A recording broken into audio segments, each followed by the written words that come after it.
بسم اللہ الرحمن الرحیم الحمد للہ رب العالمین والصلاة والسلام علی نبینا محمد وعلی آلہ وصحبہ اجمعین اما بعد۔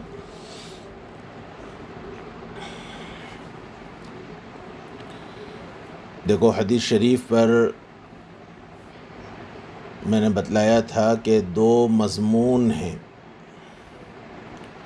پہلے مضمون سے متعلق بات تفصیل سے آئی ہے،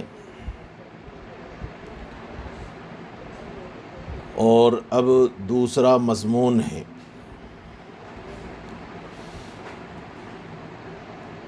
دوسرا مضمون ہے حدیث پاک کے اندر رسول اللہ صلی اللہ علیہ وسلم نے فرمایا کہ جو آدمی شراب پیے گا اور وہ عادی ہوگا، تو حضور اکرم صلی اللہ علیہ وسلم نے فرمایا کہ لم یشربها فی الآخرہ، کہ وہ آدمی آخرت میں اس کو نہیں پیے گا۔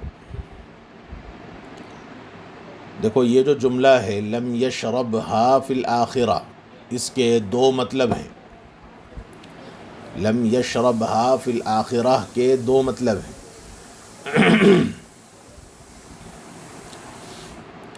پہلا مطلب یہ ہے کہ جو شخص شراب پینے کا عادی ہو، جو شخص شراب پینے کا عادی ہو، اگر توبہ کے بغیر مر جائے، اگر توبہ کے بغیر ہی مر جائے، تو اگرچہ وہ جہنم کی سزا کاٹ کر جنت میں داخل ہوگا۔ یعنی ایک مطلب تو اس کا یہ بیان کیا گیا کہ جو شخص شراب پینے کا عادی ہو اور توبہ کیے بغیر ہی مر جائے، تو اگرچہ جہنم کی سزا کاٹ کر یہ جنت میں داخل ہوگا، لیکن جنت کی شراب نہیں ملے گی، لیکن جنت کی شراب نہیں ملے گی۔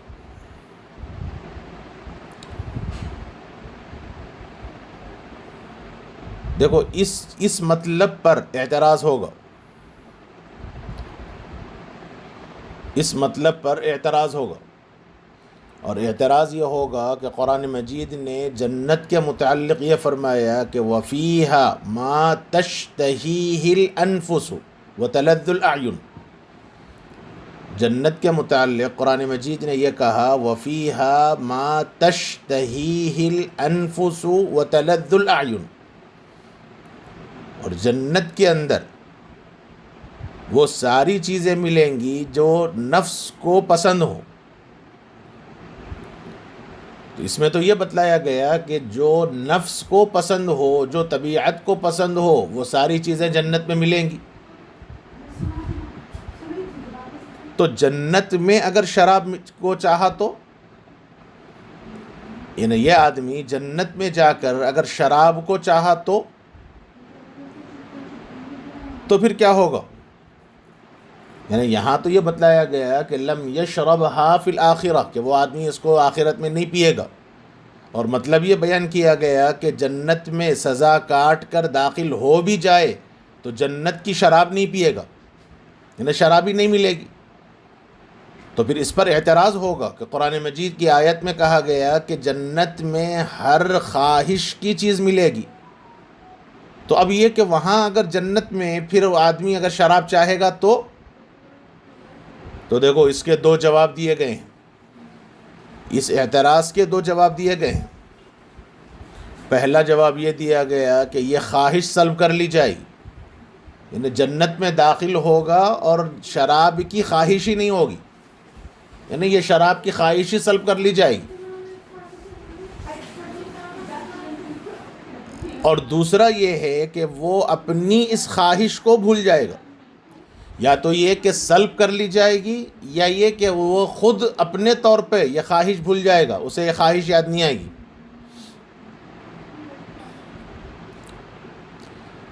اور دیکھو، دوسرا مطلب یہ ہے، یعنی یہ جو فیہا ما تشتہیہ الانفس پر جو اعتراض ہوا کہ اگر جنت کی وہ خواہش کرے گا وہ شراب کی خواہش کرے گا تو اس کے دو جواب دیے گئے ہیں۔ پہلا جواب یہ دیا گیا کہ یہ خواہش سلب کر لی جائے گی، یعنی اس سے ہی خواہش کو ختم کر دیا جائے گا، اور دوسرا یہ بتلایا گیا ہے کہ یہ آدمی خود اپنی خواہش کو بھول جائے گا، یعنی یہ خود اپنی خواہش کو بھول جائے گا، یعنی اسے خود یاد نہیں رہے گا۔ اور دوسرا مطلب یعنی لم یشربھا فی الآخرہ کا دوسرا مطلب، دیکھو اس میں علامہ خطابی اور بغوی نے شرح السنہ میں یہ مطلب بیان کیا ہے۔ یہ جو لم یشربھا فی الآخرہ کا دوسرا مطلب علامہ بغوی رحمۃ اللہ علیہ نے اور خطابی نے شرح السنہ میں بیان کیا کہ وہ شخص جنت میں داخل نہیں ہوگا، یعنی وہ شخص جنت میں داخل نہیں ہوگا۔ کیوں؟ اس لیے کہ شراب یہ اہل جنت کا مشروب ہے، شراب یہ اہل جنت کا مشروب ہے۔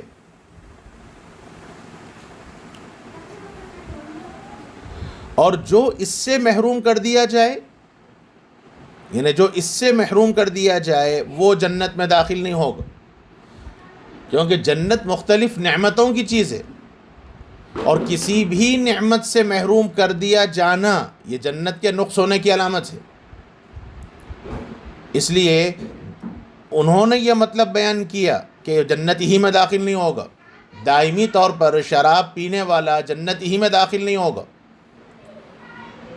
کیوں؟ دلیل یہ بیان فرمائی کہ شراب اہل جنت کا مشروب ہے، اور جو اس سے محروم کر دیا گیا، یعنی جنت کی ایک نعمت سے محروم کر دیا گیا، تو پھر وہ کبھی بھی جنت میں داخل نہیں ہوگا، کیونکہ یہ چیز محال ہے کہ جنت میں داخل تو ہو اور جنت کی نعمتوں سے محروم ہو جائے، یہ محال چیز ہے۔ جنت میں داخل تو ہو اور جنت کی نعمت سے محروم ہو جائے، یہ محال چیز ہے، اس لیے جنت ہی میں داخل نہیں ہوگا۔ دیکھو اس مطلب پر، یہ جو دوسرا مطلب ہے، اس مطلب پر اعتراض پیدا ہوگا، اور اعتراض یہ پیدا ہوگا کہ شراب پینا یہ گناہ کبیرہ ہے، شراب پینا یہ گناہ کبیرہ ہے، اور مرتکب کبیرہ خارج اسلام ہے یا نہیں ہے؟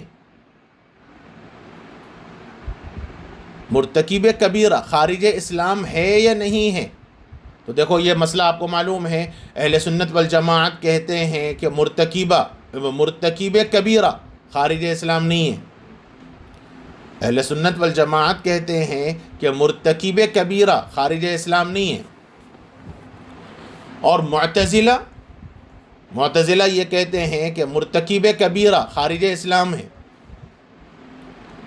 تو لہذا اب یہ روایت معتزلہ کی دلیل بن گئی۔ یہ جو دلیل استدلال پیش کی ہے علامہ خطابی اور بغوی نے، تو اس استدلال کے اعتبار سے اب یہ روایت معتزلہ کی دلیل بن جائے گی۔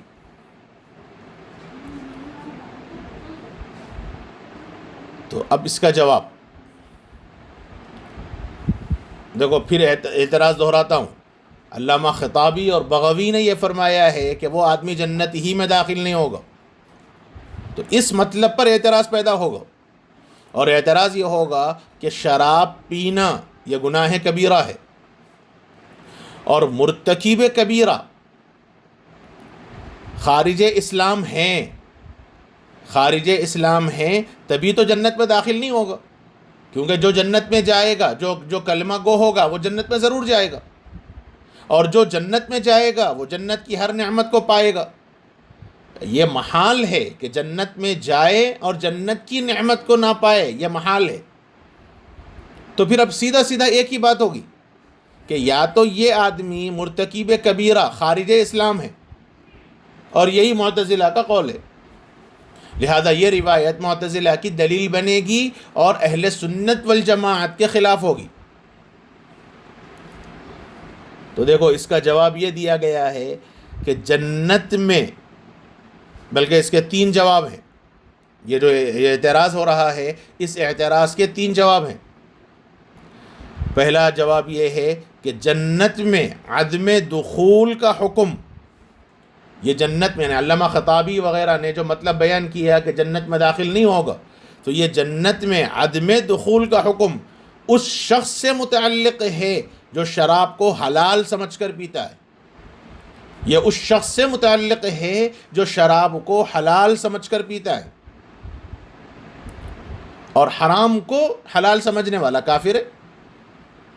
حرام کو حلال سمجھنے والا کافر ہے، اس لیے وہ جنت میں داخل نہیں ہوگا.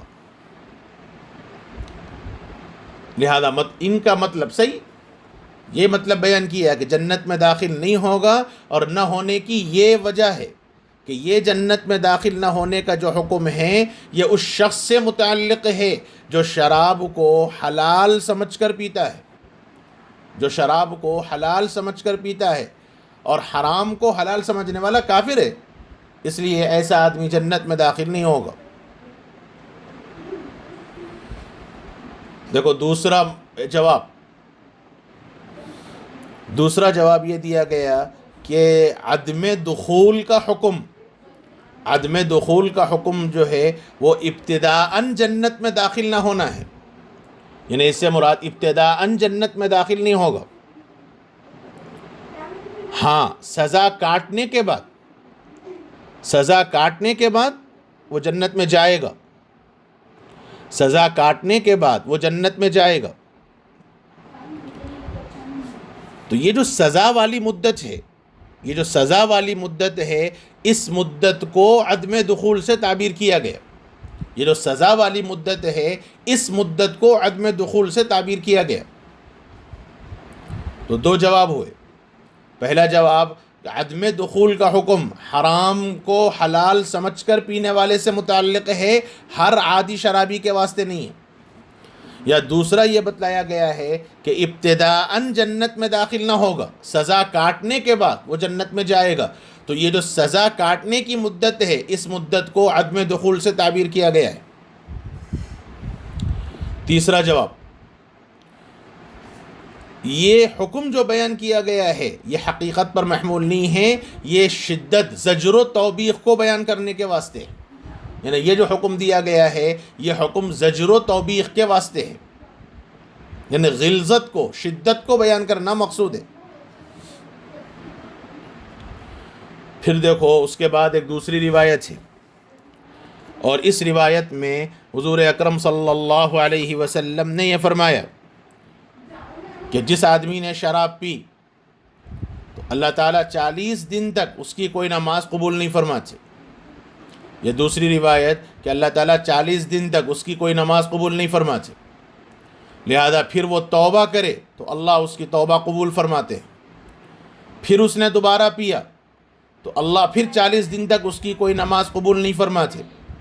پھر وہ توبہ کرے تو اللہ تعالیٰ اس کی توبہ قبول فرماتے ہیں. پھر اس نے تیسری مرتبہ پیا تو اللہ تعالیٰ 40 دن تک اس کی نماز قبول نہیں فرماتے. پھر وہ توبہ کرے تو اللہ اس کی توبہ قبول کرتے ہیں.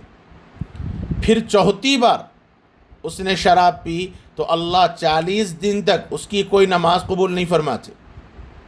پھر اگر وہ توبہ کرے تو اللہ تعالیٰ اس کی توبہ قبول نہیں فرماتے. یعنی چوتھی مرتبہ بھی پھر پیے گا تو اللہ تعالیٰ اس کی توبہ قبول نہیں فرمائیں گے، اور اس کو زہرناک نہر سے پلائیں گے، اس کو زہرناک نہر سے پانی پلائیں گے. تو راوی نے حضرت ابن عمر رضی اللہ عنہما سے پوچھا کہ یہ زہرناک کیا ہے؟ تو حضرت ابن عمر رضی اللہ عنہما نے بیان فرمایا کہ جہنمیوں کے پیپ کی نہر، جہنمیوں کے زخم سے جو پیپ نکلے گا وہ پیپ ایک نہر میں جمع ہوگا، وہ نہر سے اللہ پاک پلائیں گے. دیکھو اس روایت کے اندر نماز قبول نہ ہونے کی بات فرمائی گئی ہے، تو یہ ذہن میں رکھو کہ نماز قبول نہ ہونے سے مراد نماز کا نفع بخش نہ ہونا ہے. نماز کا قبول نہ ہونے سے مراد ہے نماز کا نفع بخش نہ ہونا. دیکھو اس کو مثال سے سمجھو. ایک برتن ہے، اس برتن کو تم صابن سے دھو گے تو وہ برتن پہ قلعی کھلے گی، صاف کھلے گا، برتن صاف ہوگا. اور ایک برتن ایسا ہے جو سدا کا میلہ ہے، اس پر پہلے سے چکناہٹ لگی ہوئی ہے اور گندا ہے، اب تم اس پر پوری صابن کی بٹی کو لگڑ دو، وہ کبھی صاف نہیں ہوگا۔ تو جو برتن میں ابتدائی میل ہے تو وہ تو میل صابن سے صاف ہو جائے گا، لیکن جو برتن پہلے ہی سے گندا ہے اور چکنا ہے تو اس پر تم پورا صابن خرچ کر دو، وہ کبھی بھی صاف نہیں ہو سکتا۔ ایسے ہی نماز انسان کے لیے نافع ہے تو وہ نیکوکار لوگوں کے واسطے ہے، نیکوکاری کی حالت میں نماز نافع ہے، اور نفس کے گندا ہونے کی وجہ سے نماز نفع بخش نہیں ہے۔ دیکھو یہ جو ان الصلاۃ تنہا عن الفحشاء والمنکر ہے، یہ یہی ہے کہ نماز برائیوں سے اور گندے کاموں سے روکتی ہے۔ تو طالب علم یہ سوال کرتا ہے کہ صاحب میں اتنی نمازیں پڑھتا ہوں پھر گناہ کر رہا ہوں، تو نماز کہاں روک رہی؟ تو یہ ذہن میں رکھنا چاہیے کہ یہ نیکوکار آدمی کے لیے نماز نافع ہے، اور جس کا نفس ہی گندا ہے، جس کے نفس ہی کے اندر میل بھرا ہے، تو نماز اس کے حق میں نافع نہیں ہوتی۔ ہاں اب انسان توبہ کرتا ہے، ایک مرتبہ توبہ کیا تو نتیجہ یہ ہوا کہ میل ختم ہو گیا، اب نماز نافع بنی، اور بار بار وہ گناہ کرتا ہے تو پھر وہ دل ایسا زنگ آلود ہو جاتا ہے کہ اب اس پر نماز نفع بخش نہیں ہوتی۔ جیسے حدیث کے اندر کہا گیا کہ نفس جب زنگ آلود ہو جائے تو اب اس کے نتیجے میں وہ میل کبھی ختم نہیں ہوتا۔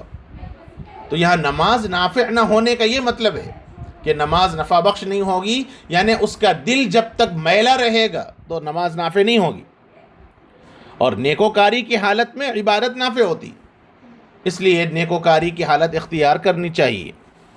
دیکھو یہ ابتدائی اور ضروری باتیں ہیں جو اس باب سے متعلق بیان کی گئی ہیں۔ بقیہ اب آگے عبارت پڑھو۔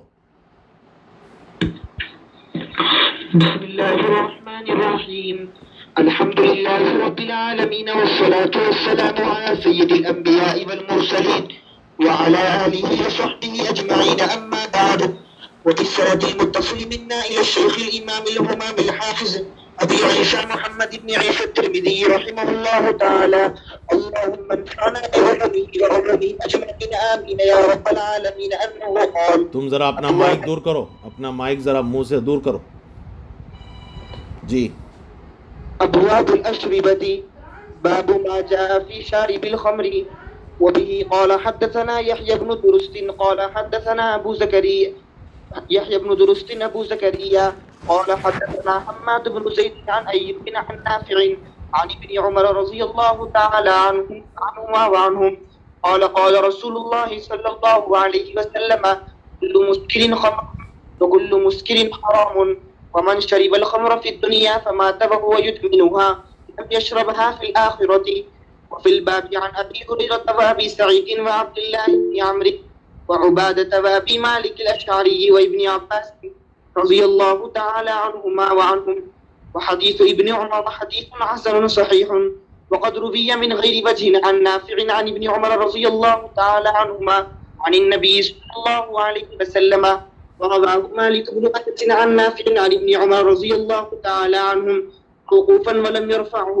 وبه قال أخبرنا قتيبة قال حدثنا جرير عن عطاء بن السائب عن عبد الله بن عبيد بن عمير عن أبيه رضي الله تعالى عنهما وعنهم قال قال عبد الله بن عمر رضي الله تعالى عنهما قال رسول الله صلى الله عليه وسلم من شرب الخمر لم تقبل له صلاة 40 صباحا، فإن تاب تاب الله عليه، فإن عاد لم يقبل الله له صلاة 40 صباحا، فإن تاب تاب الله عليه، فإن عاد لم يقبل الله له صلاة 40 صباحا، فإن تاب تاب الله عليه، فإن عاد الرابعة لم يقبل الله له صلاة 40 صباحا، فإن تاب لم يتب الله عليه وسقاه من نهر الخبال۔